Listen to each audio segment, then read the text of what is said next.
Brigham City was a movie made in 2001 to show Mormon culture as well as a murder mystery. This type of approach is often known as a nuanced approach in Mormon cinema. The movie is about a sheriff who hires a deputy that ends up becoming a serial killer and claims the lives of a bunch of innocent young women. Throughout the film, we go on a fun journey as we see the sheriff try to uncover who the murderer is, and eventually he ends up sitting across from his deputy who has been behind this the whole time.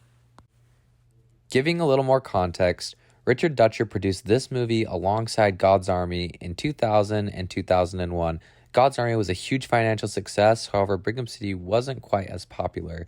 However, Richard Dutcher believed that the future of Mormon cinema is in the nuanced approach, which allows films to be more deserving of critical praise and may even prove unprecedented financial access. When watching this movie, it's almost impossible not to compare Ted Bundy to Terry, who is the deputy/serial killer.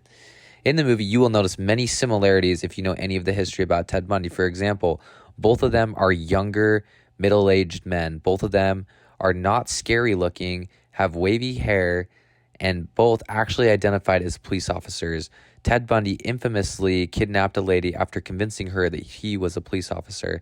Both of these serial killers also shared a similarity in the fact that they both went after certain types of girls. Ted Bundy went after dancers, Terry went after redheads.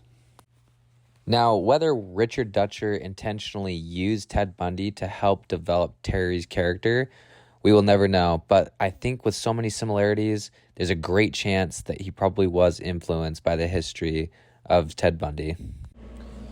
Richard Dutcher played on the emotions of his audience by intertwining the infamous crimes of Ted Bundy into the film Brigham City to receive the attention needed to grow Mormon cinema. In addition to this, Dutcher highlighted the intricacies and complex problems of the power church and state have over vulnerable citizens using camera angles, lighting, and shot compositions. I will show a couple examples of this next. In this scene, the sheriff gets the grandson and pins him up against the wall after he denies him access to a closet.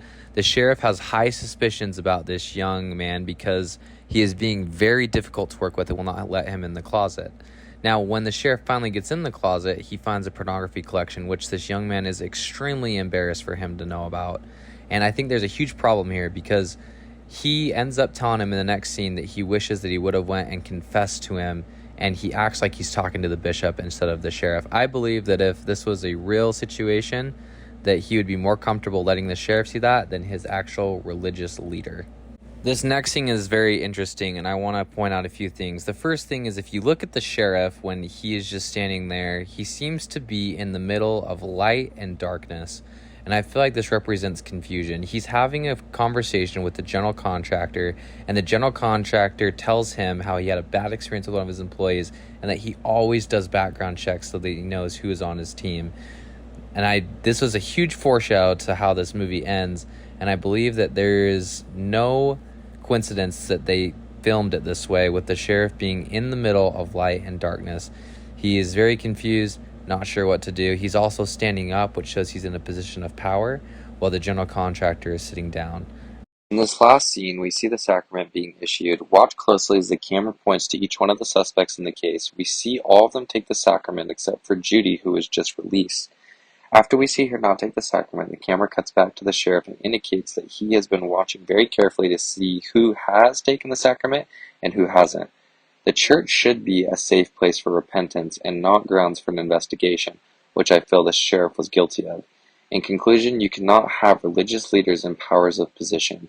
The interests of the sheriff and bishop contradict each other.